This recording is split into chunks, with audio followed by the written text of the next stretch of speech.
You're listening to PetLifeRadio.com. It's a big world out there, and you're just looking for a pat on the back or head. You run around the city, searching for a place to bark, working your tail off with your nose to the ground, sniffing for a few scraps, hoping someone will throw you a bone. You take each lead, collar after collar, hoping one day to take a bite out of success and become the top dog. Fortunately, you come home each day to open arms, open cans, a drink waiting for you, and a comfortable place in front of the TV set. You know you've got it good, really good, because after all, it's a doggy-dog world out there. Pet Life Radio presents It's a Doggy Dog World with your host, pet expert, and award-winning author Liz Palaika, and this week's co-hosts Kate Abbott and Petra Burke. Welcome to It's a Doggy Dog World. I'm your host, Liz Palaika, and with me today are my good friends and co-hosts, Kate Abbott and Petra Burke, both from Kindred Spirits Canine Education Center in Vista, California. Sorry for my heavy breathing. I just came in off the training field. Hi, everyone. Hi, everyone. This is Petra. This show is all about living with dogs, and for the majority of us, that means the dog is very much a member of the family. Today, our dogs don't spend all that much time in the backyard. They're with us. That also means today we're going to be talking about some of the lessons we've learned from Hurricane Katrina and other recent disasters out here in Southern California. Wildfires and earthquakes, of course, are the big thing. And we want to talk about how to keep our dogs safe during any of these emergencies. I think we all saw the television shots of the pets left behind during the Katrina emergency, especially the little boy who had his white puppy taken from his arms before he could get on board the bus to go to the center. Or the dog chained to a bridge railing in the sun with no one around her, no food or water. Those scenes were really heartbreaking. Here in Southern California, we face wildfires on a regular basis, and I think all of us who've worked with pets in a professional manner have assisted in rescue one way or another. So we know that the system has some flaws. Before we get into this further, though, we need to take a break for our sponsors. Then, listeners, I suggest you grab a pen and some paper because we're going to have some information for you on how to prepare for an emergency, and you may want to take some notes. We're also going to tell you what you need in a first aid kit that you need to carry with you. Just hold on, grab a pen and a paper, and we'll be back in a moment. Sit. Stay. It's a Doggy Dog World. We'll be right back after a short pause. Well, 4 to be exact.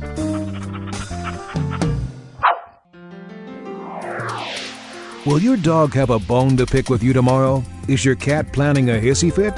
Follow the Dog Star to Pet Life Radio for Lucky Stars, our weekly pet horoscopes. Whether your retriever's a believer or your Pekingese disagrees, this is the place to find out what the stars hold for your favorite furry friend. So pull up a crystal ball every week with your host, international pet astrologer and earth, fire, water, and air Dale, Lucky. Only on PetLifeRadio.com.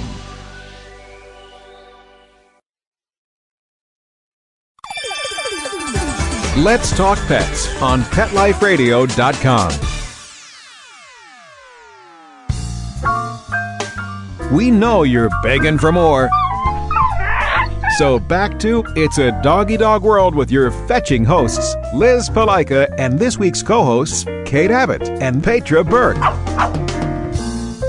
Welcome back to It's a Doggy Dog World.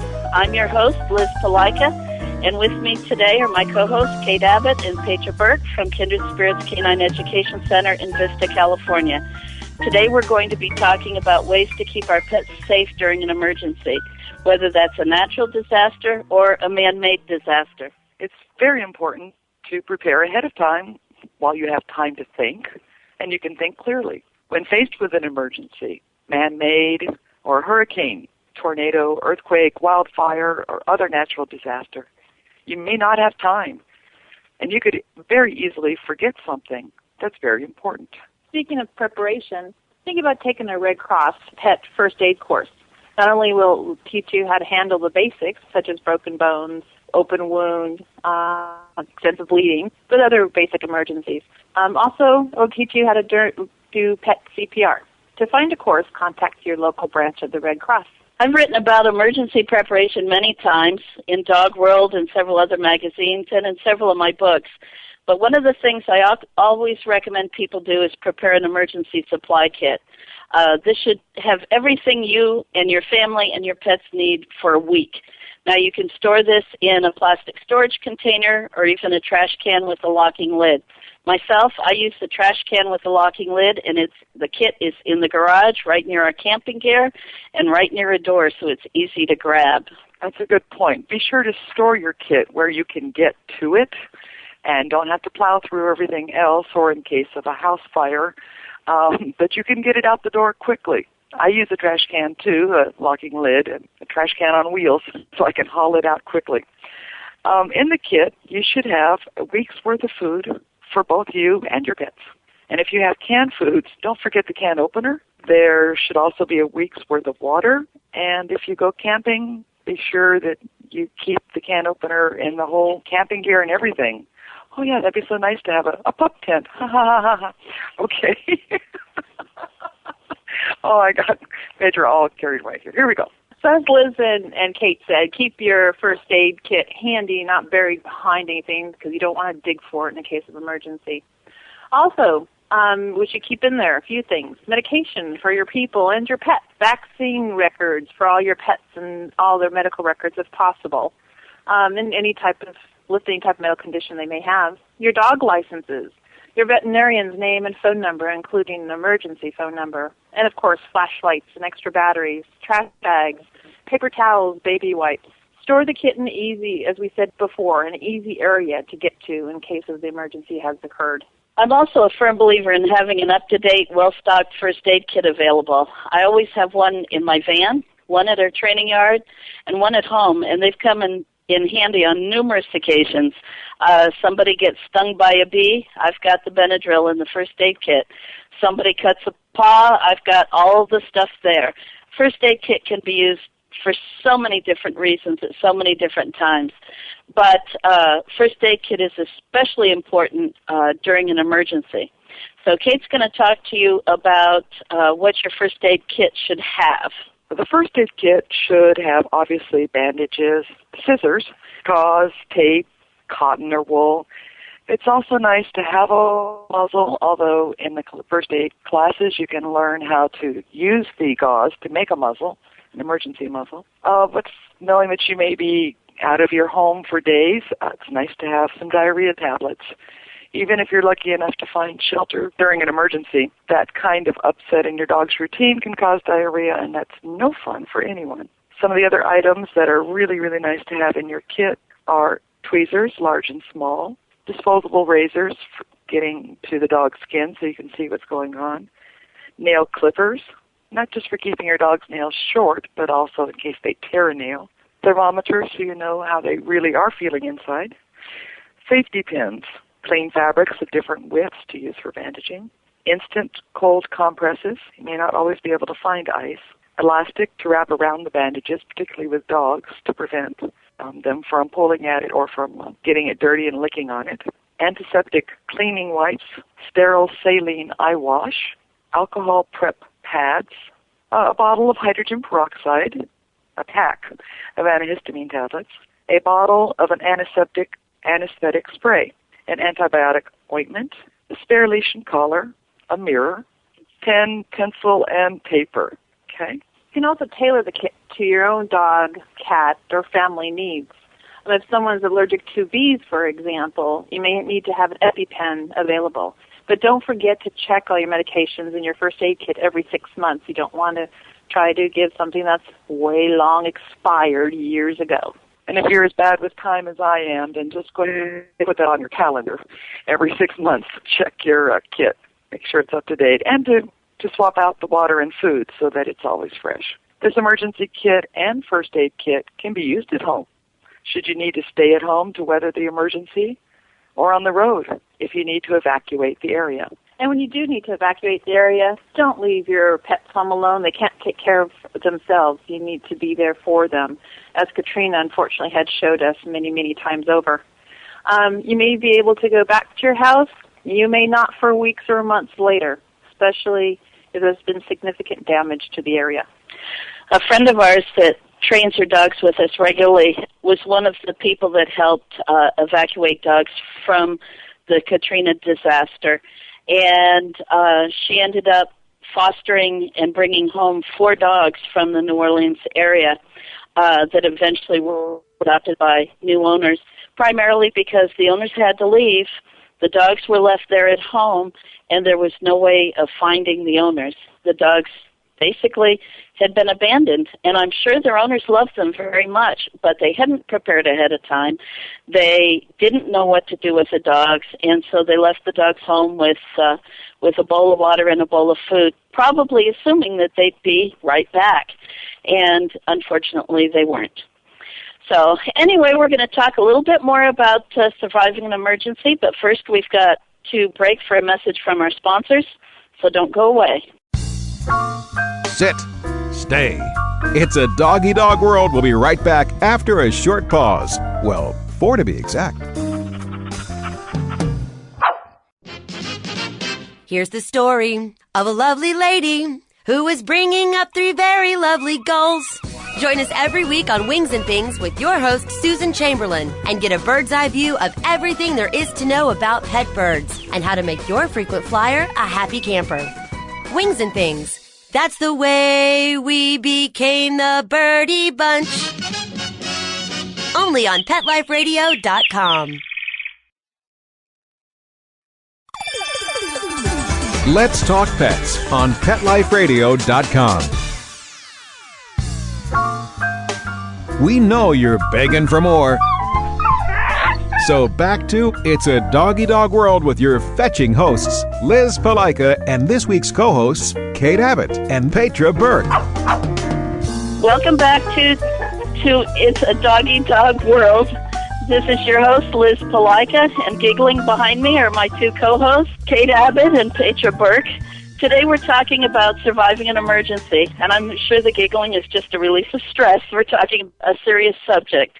But we're offering some ideas as to how to keep your pet safe. One thing we haven't mentioned yet is identification for your pet. A good friend of mine, Randy Green, who's the past president of Dog Writers Association of America, had gone to New Orleans in the aftermath of Katrina. He spent a week there and said that if more dogs and cats had been properly identified, they could have returned more pets to their owners. Far too many of the dogs had no collars, no ID tags, no microchips, and no tattoos. Identification should include your cell phone as well as another phone number for someone out of the area, someone else who might know the pet. If you know that you're going to leave and you have to leave your pets behind, add to their identification tags that they should already be wearing. Use an indelible pin to write on some tape on the back to give an alternate number. If all you have is your home number and you're not going to be there, put another alternate number of a relative out of state, for example, someone that you can contact and can be a go-between.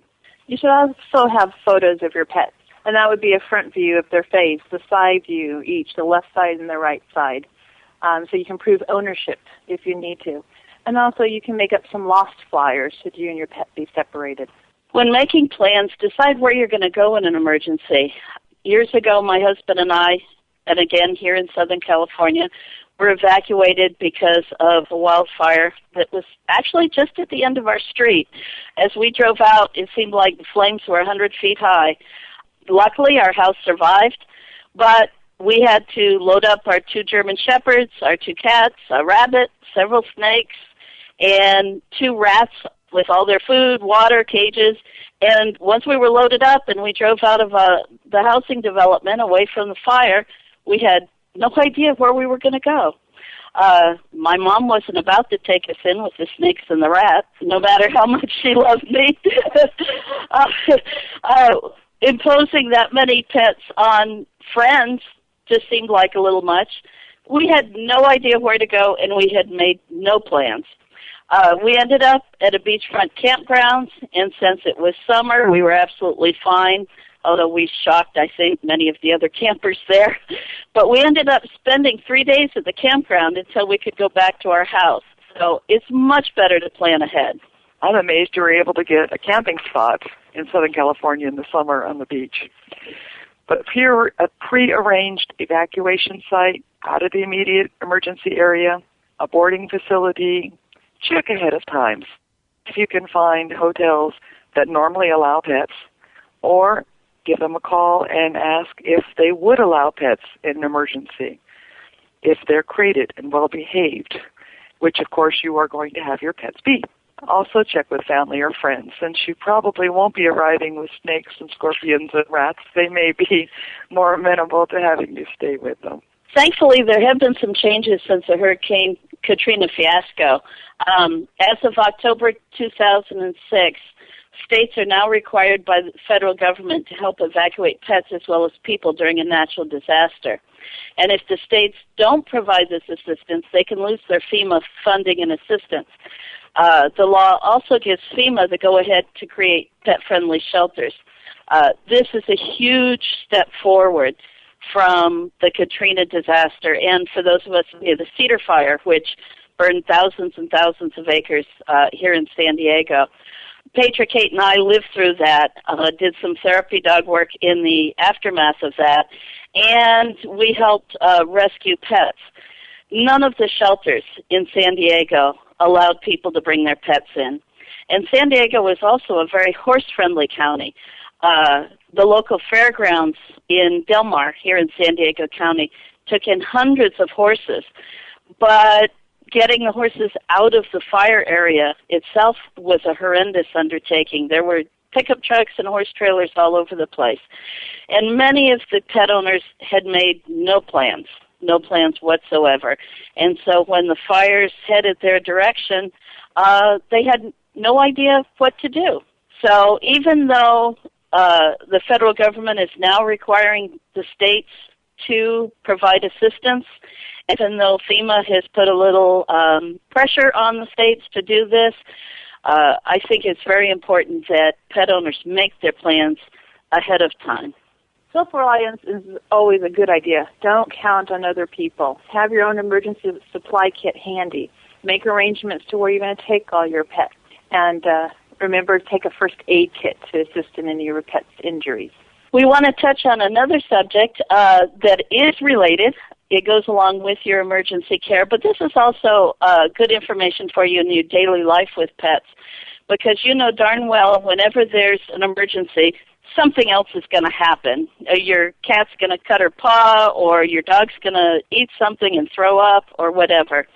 So we've got some emergency symptoms that require you to call your veterinarian, or if you're out of the area, to find another veterinarian that can help you.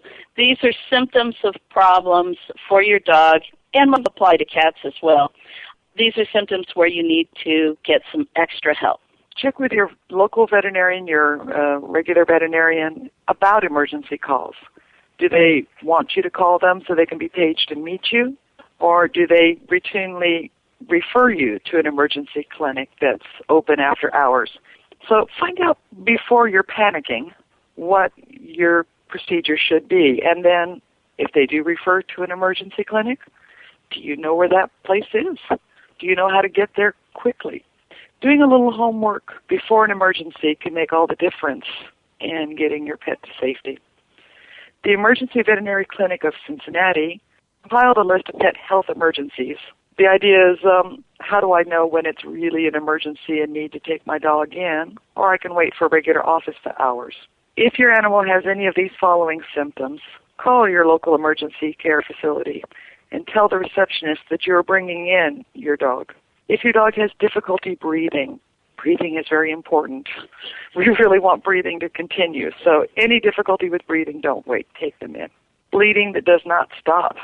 Apply pressure with a clean cloth and get them into that facility. A bloated or distended abdomen or swollen or painful abdomen, even if they're not vomiting, get them in. That could be only hours of life-threatening time that you have to get them in. If they're unable to urinate or move their bowels, but they keep trying, or they have bloody stools, get them in quickly. By the way, especially with male cats. They only have a few hours before they'll actually die from being blocked. If they have heat stroke, how do you know for sure? Very, very heavy panting, weakness, they may stagger, lips or gums are pale. If you can take their temperature, their body temperature will be above 104. Inability, if your dog or your cat is in labor and they're trying and straining in labor, but they're unable to deliver the puppies or kittens, after about an hour or so, go ahead and take them on in there. If they start to deliver and they can see the puppy or kitten coming, and after 15 minutes of straining you still can't get it out, get them into an emergency. It's life-threatening for both mom and the pup or kitten. If they're exhibiting any loss of balance, any loss of consciousness, appear to be having a seizure, and that can be tremors, staggering around, acting as though they can't see very well, tilting at the head, biting at imaginary objects, any of these things is an emergency symptom. Get them into the clinic. Major trauma, injury or shock. Obviously, if they've been hit by a car, get them in. Sometimes the symptoms don't show up because they're in shock. You need to get them in and have them checked out. Cuts, broken bones, falls, that sort of thing. Any of that, they should be taken into your emergency clinic or meeting your vet at the regular clinic, but find out ahead of time where to go and what to do before you're out of your mind with worry. Well, that's it for this podcast. I thank you very much for listening to It's a Doggy Dog World.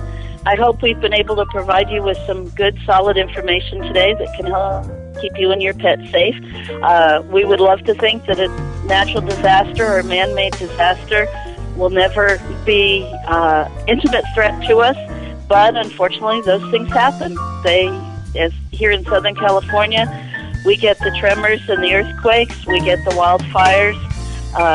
Last week we even had a water spout off of the coast, which was major excitement for Southern California, but things happen, and much better to be prepared, to have your emergency kit all put together and ready to grab, have a first aid kit available, have all the information you need, and that just is one less thing you have to worry about in a disaster.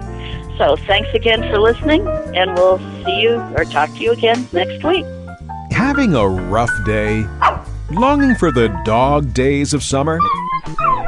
Think your fun furry friend lives a dog's life? Well, find out everything you're begging to know as Pet Life Radio presents It's a Doggy Dog World with pet expert and award-winning author Liz Palaika. Every dog has his day, and you'll find out how to make your dog's day fun and rewarding. Every week, on demand, only on PetLifeRadio.com.